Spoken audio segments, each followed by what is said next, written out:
Welcome to Capitol Preview, a weekly bipartisan discussion with Iowa legislators about the key issues facing our state. Brought to you by Mediacom. Welcome to another episode of Capitol Preview. Our guest today on Capitol Preview is Senator Jake Chapman, District 10. Jake does Polk City, Dallas County, Guthrie County, and a corner of Adair County. This show is a show where we talk about things that are happening, the laws and that are happening up at the state capitol. Jake is a pretty important person up there at the state capitol, and we're going to have a conversation with Jake on what he sees happening up at the legislature. I'm curious, this is kind of a conversational type thing. What do you think is going to happen? What can Iowans expect to happen up at the legislature this year? Yeah, well, over the last 2 years, Bill, Republicans were given the opportunity to lead both in the Senate, House, and governor, and we've passed some pretty historic pieces of legislation, and we've been recognized as being the #1 state in the nation. It's much easier to get there than to stay there. And so I think my priorities are going to continue to be to build on the last 2 years, providing a higher quality of life and maintaining that #1 state in the nation status, whether it's public education or health care, or finding ways to put more money back into the pockets of hardworking Iowans. That's going to be the focus and the agenda of the Republicans in leadership, both in the Senate and House. We've got to continue to build on the successes we've had, and so I'm really looking forward to that. I think we've got some great opportunities to do that with a number of pieces of legislation. Yeah, I do as well, and I can see that from last year, and I'm sure you're going to continue a lot of that over into this year. Absolutely. Right, to build on that. I know one of the things that you're looking in doing is retention votes for county assessors. You want to explain that a little bit? So assessors have a fundamental role in the property tax valuation of a home. And I think it's important that Iowans understand how a county assessor comes to be. A county assessor is appointed by a board comprised of the cities, the county supervisors, and the schools. So it's a fairly large board that oversees, hires, and controls that county assessor. These are all taxing jurisdictions. And we've seen over the last several years several problems that have arisen from county assessors not following the law. In fact, a number of appeals go all the way up through the appeal process to the state, and a number of those decisions are overturned. And so just like judges in which they're appointed, we have a retention vote in which the people ultimately get to have their voice heard in whether or not that judge should be retained. Similarly, with this bill, county assessors would go through a retention process to allow the people to ultimately have the final say in whether or not that person should retain that position. Now, some people would say, well, you're interjecting politics into the assessors' roles. And I would argue, do we do that with the court system too then? Obviously, we felt it necessary to have that with our judges. And a number of states, county assessors are elected. They're actually elected. They go out and campaign and they're elected. I was going to ask you that question. There are. Right. But here in Iowa, I think it's appropriate to, at a minimum, have a retention vote on these assessors. Okay. You've been a proponent of fireworks for a long time, and you recently filed another bill to expand their use. What exactly will your legislation do for the fireworks? Yeah, so 2 years ago, the legislature lifted an 80-year ban on fireworks here in the state of Iowa. And what we allowed in that law was for cities and counties to be able to restrict the use of fireworks. However, we wanted to retain control of the retail sale of fireworks at the state level. And so first and foremost, what this bill will do will address several problems we've seen over the last couple of years with cities in particular.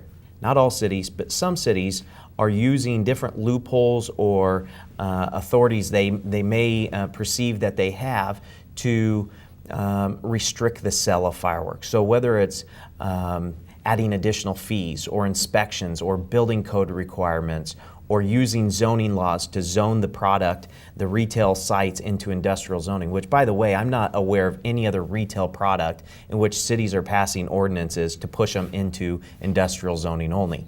But we're seeing what they're doing, and so this bill will address those. When it comes to the issue of commerce, it is, without question, a state issue. We need to have uniformity throughout the state on the sale of fireworks.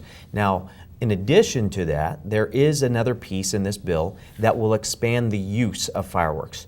And what that says is that on the 4th of July, we will allow Iowans all across the state to be able to celebrate their independence with fireworks. Mm-hmm. That's the way John Adams and our founders celebrated the 4th of July, our independence, and that's how he envisioned future generations. In fact, he wrote a letter to his wife and said, this will be a celebration with illuminations in the sky from one coast to the other.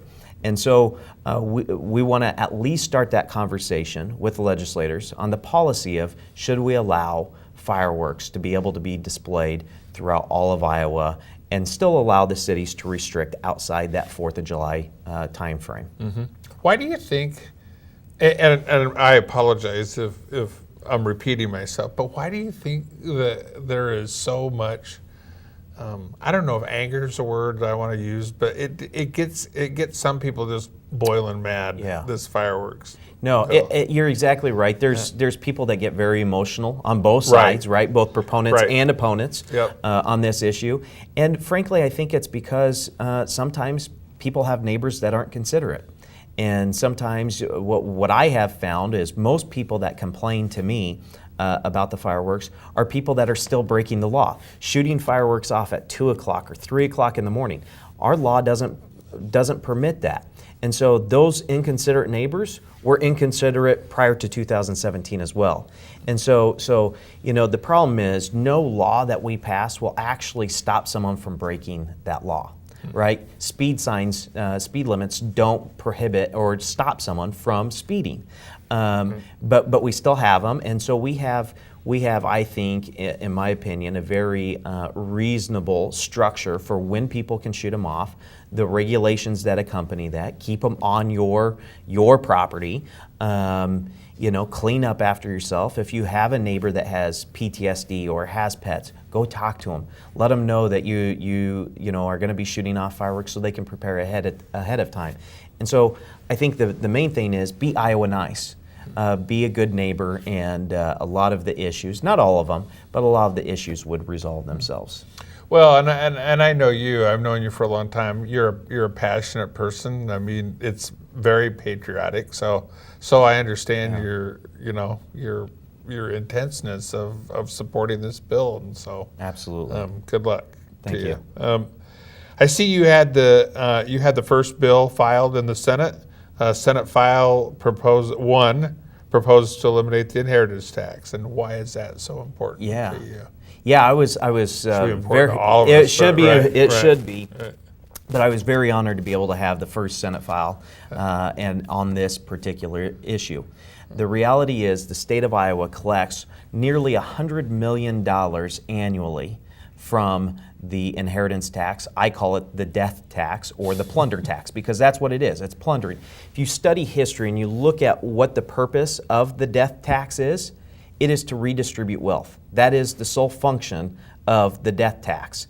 And so, in my opinion, people work hard. Iowans work hard to build a better future for future generations, for their kids to be able to have a better life than they had. And I think it is fundamentally wrong that we are robbing from the grave nearly $100 million. It is estimated that over the next 10 years that will continue to increase, and we will collect $1.5 billion through the death tax. And I think it's really telling, it is really telling who has registered opposed to this bill. You have the Iowa State Education Association registered opposed. See, fundamentally, there's folks out there that who are opposed to this bill. They're opposed for the reason that they believe it's their money, that this is the state's money. This is not the state's money. This is hard Iowans who have worked hard to build a better future for generations to come, and we're taking it from them. And it's wrong. I can't think of a tax that's done more to decimate the family farm and move it to corporate farms than the death tax. Because unfortunately, when someone passes away, they come in and they value the land. And unfortunately, these farmers don't have the cash, the future generations don't have the cash to pay the tax. Right. And so what do? They sell. They sell. And then there's less farmers. And then there's less farmers. It goes to corporate farms. With the state collecting so much, Senator, what's the state how does the state replace that? Yeah. Well, look, again, our revenues continue to increase year over year. There hasn't been a year that I've been there that we haven't seen an increase. Now, sometimes the revenue doesn't come in as high as what was estimated for it to come in, but the reality is our revenue continues to increase year over year. And if we're serious about improving quality of life here in Iowa, one of the main things we can do is put more money back into the pockets of Iowans. Look at ways for us, and this is a great example of what do you think those future generations are going to do with that money? They're going to keep the farm. Right? They're going to invest. They're going to keep the family farm, and they're going to keep working it. And so I'm less concerned about the loss of revenue because, frankly, it's not our money. This is again an absolute plunder tax, and there's other taxes out there that I feel just as strongly about, but this is a big one that we should and can get accomplished this year. Senator, another one that you have been a leader on is that heartbeat bill, and in a recent judicial decision, a Polk County judge determined the law was unconstitutional. I'd like to know what your thoughts are on that, and what you're planning to do to file new legislation. Yeah, I was really disappointed to see that decision, along with the Supreme Court's decision a little while ago on our 72-hour wait period. What they have done is fabricated some constitutional right under Iowa's Constitution, not the federal Constitution. We're not dealing with Roe v. Wade here. We're talking about Iowa's Constitution. And if you read the ruling of the Supreme Court from the 72-hour wait period, this is judicial activism at its worst. To say that our Constitution is a living document that we need to, even though the founders may have thought that it was appropriate at the time to have this language, that it should evolve. That is wrong. If those judges, frankly, if I can be very blunt, if those judges want to legislate, go put your name on a ballot and go run for the legislature.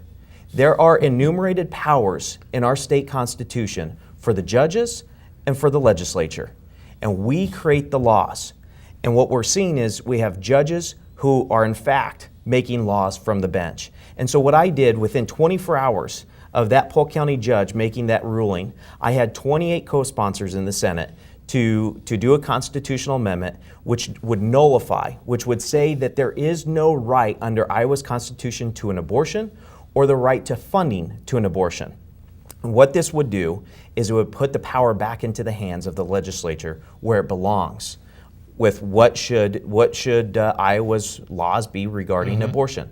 And I can tell you, as an EMT, as someone who goes out on these different medical calls, it only makes sense that we declare life with a heartbeat.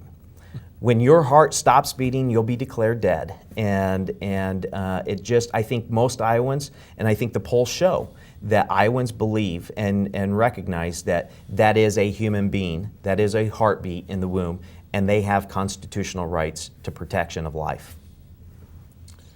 Senator, we're just about approaching our time that we're done this morning, but do you have any other predictions? I know we kind of talked about that a little bit when we first started out, but do you see anything else?